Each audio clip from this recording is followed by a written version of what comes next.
we're not going to say network-based application recognition over and over and over again every time we want to refer to that concept. We're going to say NBAR. I got a great comment on a video I did a while back called How to Avoid Failing the CompTIA A+ certification exams. The comment was, "Hey, great video. Thank you.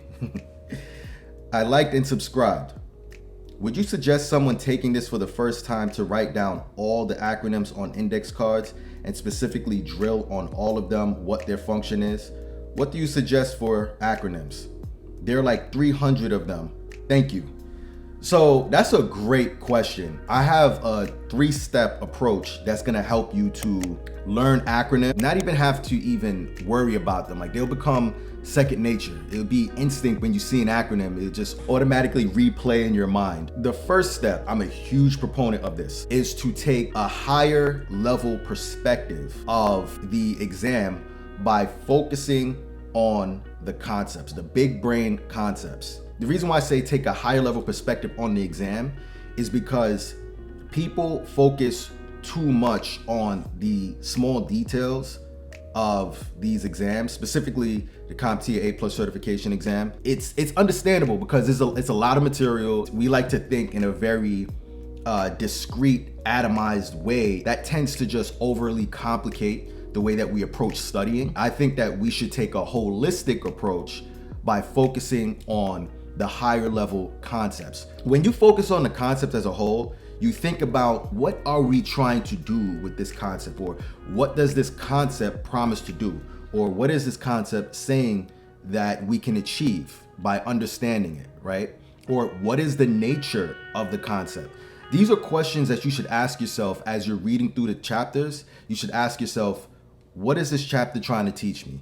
You should take the subtitles of the chapter, turn them into questions, because when you do that, you're accessing the recall portion of your brain. Think of building a building, right? When you're building a building, or when you see buildings being edified, you see scaffolding. Surveying the chapter in that way allows for you to build this quasi scaffolding.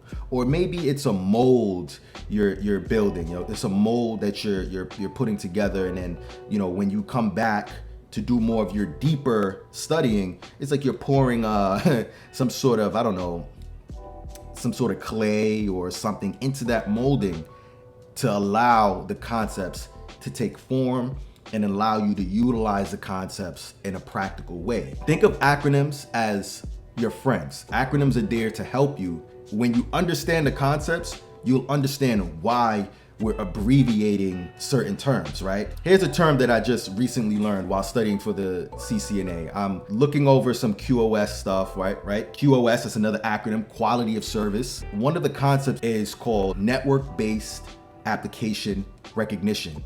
I believe it's a form of marking traffic by not only application type, but the brand of application, as I'm calling it. So you're marking Amazon video different from YouTube video, right? So that's a form of NBAR, and you CCNA experts can correct me on that if I'm wrong, but the whole point is, we're not gonna say network-based application recognition over and over and over again every time we want to refer to that concept. We're gonna say NBAR, right? So I learned NBAR really quickly because I know that it's easier to say NBAR and to refer to the overarching concept of marking traffic via under the umbrella of QoS. Like it takes a high level approach, right? QoS, marking, and the type of marking that's going on, why we're marking, right? And this is why it's important to ask yourself questions like, QoS, what is quality of service, right? And then you ask yourself, how do we implement quality of service? And then that's a whole other world we're in when we're talking about that. And then you start realizing that there's these long string of text and phrases that you have to learn to refer to something so that you can communicate it to someone else, right? But nobody wants to say quality of service over and over again. Nobody wants to say network-based application recognition over and over and over again. And there's some even longer acronyms that I'm studying, right? But back to the A+, CompTIA A+. Say you're learning ACL, right? Which is one of the first few acronyms on the exam, right? You learn an ACL. What does ACL stand for? It stands for Access Control List, right? ACL actually is a medical terminology as well, right? But the thing is, you want to know where you're applying that acronym to, right?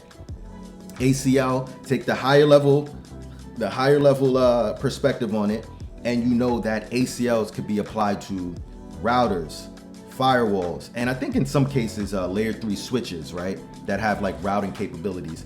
But that's the concept, right? Access control list.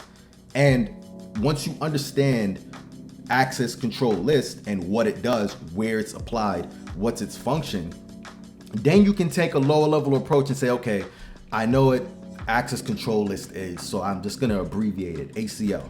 And then eventually you just start saying ACL instead of access control list, and you don't have to keep on you don't have to keep on saying access control list, access control list. If you're speaking to a coworker, or an employer is speaking to you about configuring some sort of security measure, they're probably going to say, yeah, do ACL on this interface in DMZ, demilitarized zone, right? You're going to learn this in CompTIA A+. You're going to learn how all of these things work together. So you don't want to just zero in and focus on acronyms, because I think that's again, we have this atomized approach or itemized approach when it comes to studying for these exams. And I think when you're approaching certification exams, you need to think of, who you become, what you become in studying for these certifications, right? You want to become somebody that has utility, somebody that can, figure out problems, solve problems efficiently. You want to be that person that actually knows what they're doing. And the way to do that is to learn the concepts rather than focusing strictly on the acronyms, right? And if you have time, like, I understand that some people might be pressed for time and they just need to get the certification out the way and then they can move on and all that stuff, which is fine. I totally understand that, which I have steps for too. But I think the focus should be spoon feeding the concepts so that you don't have to take this itemized approach to learning or just memorizing, because you're not really learning if you're memorizing the acronyms, right? So step 2, rote memorization. So you're going to be studying these concepts and then you're not going to absorb all of them fully. You might get to 70-75% of each concept, and that may or may not be good enough for you to go on the exam and to be able to apply the concepts and answer the questions and things of that nature, right? But you can always fill in your knowledge gaps with just straight up rote memorization. And when you combine rote memorization with understanding the concepts, you can get to about 95-99% as far as piecing the concepts and the acronyms together in the proper context. You can get away with that. But I say, first and foremost, take a high level approach and learn the concepts. Then you can do rote memorization when, sort of like a cleanup, maybe towards the end of your study, when you're about to take the exam soon. You can just go, okay, cool. I'll just start cleaning up and start memorizing some of the acronyms that I'm not familiar with. And then you can, move on, right? So rote memorization, you can do with rote memorization, that's where you can use the index cards to drill them. But you can have like this added advantage of taking the index cards and putting the acronyms in a question, right? So you can ask yourself, instead of writing ACL, you can write, where are ACLs? What is a function of an ACL, right? So now you're not so much thinking about the acronym in itself, you're thinking about a higher level concept. Like, what is the function of ACL? I know that at least if you know A, you can say access. And then you can kind of like piece it together and say, oh, okay, I remember seeing something about access, and that's referring to maybe sort of like some of the security features on the route, and then you'll piece it together. You'll see what I'm saying when you actually put this into practice. But when you ask what the function of an ACL is, you think of it from a higher perspective and go, oh yeah, access control list, and the function of that is yada yada yada. Even if you get it wrong on the first pass through the index cards, it's going to be easier for you to learn, not memorize, learn and memorize if you write it out in question form, and then you put the answer to the question on the back, and then you no longer have to sit there and have to say, what does ACL stand for? Because again, ACL can mean anything. It can mean, I don't even know what it means with the medical terminology, but ACL could be applied in many different forms and many different contexts within the IT field and without the IT field. So it's better to understand these acronyms within the proper context, right? And you can do that for CPU also. Central Processing Unit. You know that you can ask what is the function of a CPU? I like to think of the CPU as the brain of the computer or any device that computes. But then you think, okay, what exactly does CPU stand for, right? Central Processing Unit. And you know that here's another technique that you can use too, and you can mix it in with rote memorization. You can use sort of like mnemonics, right?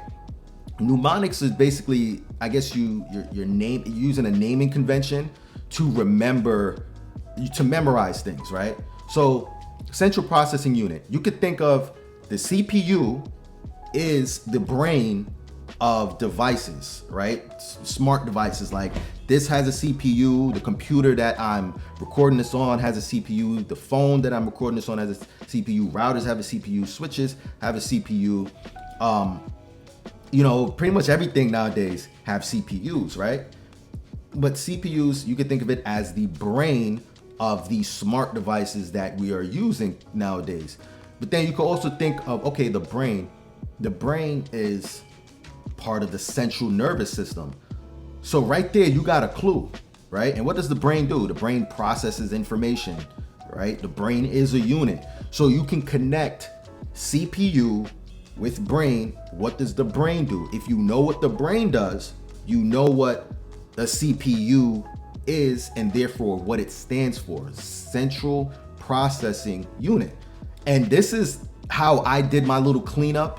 I made some very silly connections with certain acronyms that I just, for the life of me, I couldn't remember because I was probably overstudied and my mind couldn't fit anything more at the moment. And I just had these weird, I'm not even gonna tell you the weird acronyms that I came up with certain concepts. But that's a great way to rote memorize the acronym. And also, you gotta mix in some active recall, right? As you're going through the index cards, you give it to somebody, maybe a significant other, and you have them drill you on it, and you go beyond just knowing what the letters stand for, right? 3, the third and final step, context clues, right? I don't even know how can I explain what context clues are? Okay, so if you have a question, because a majority of the questions are multiple choice on the CompTIA A+ certification. Everybody knows that, right? So if you get a question about routers, firewalls, you're not going to get layer 3 switches, but routers and firewalls, or at least if you get a question about firewalls, right? You're probably gonna get a question about a firewall, and then you're gonna get some answers, and it may or may not include ACL or something. But let's say it includes ACL, right? You get a question about firewalls, and one of the answers is ACL. By knowing the function of a firewall and how it implements its functions, what it uses to implement certain security features and stuff like that, you can say you know what an ACL is and what it stands for based off of what a firewall does. So that's kind of like context clues, right? If you, or most of the time you'll probably get the question it's going to be a question, and it's going to be an acronym, and it's going to be in a specific context that'll allow you to figure out its meaning within that context, and you'll be able to answer the question. It might not be a straight up what does ACL stand for question. It might be the question includes the acronym, and then they'll ask you based off of that question, like, what is the answer? And you need to know what ACL stands for. But context clues, right?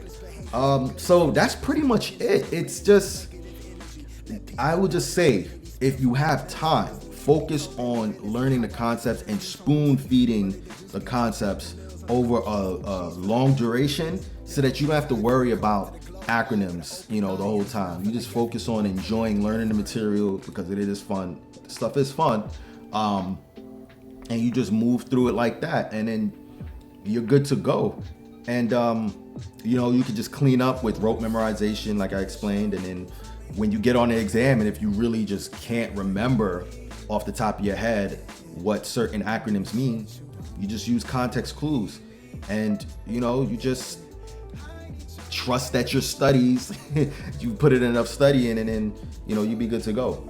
But yeah, that's how I'd recommend studying for the A+ with regards to learning all 300 plus of these acronyms, right? And I would say, again, don't stress the acronyms too much, and don't stress, period. Think of it from a high level perspective, a holistic perspective, rather than going through the exam objectives and the acronyms in a very itemized approach. And you'll get most of the information without, headache, right? So that's pretty much it. If you like more study tips like this, click right here, and I'll talk to you guys next time.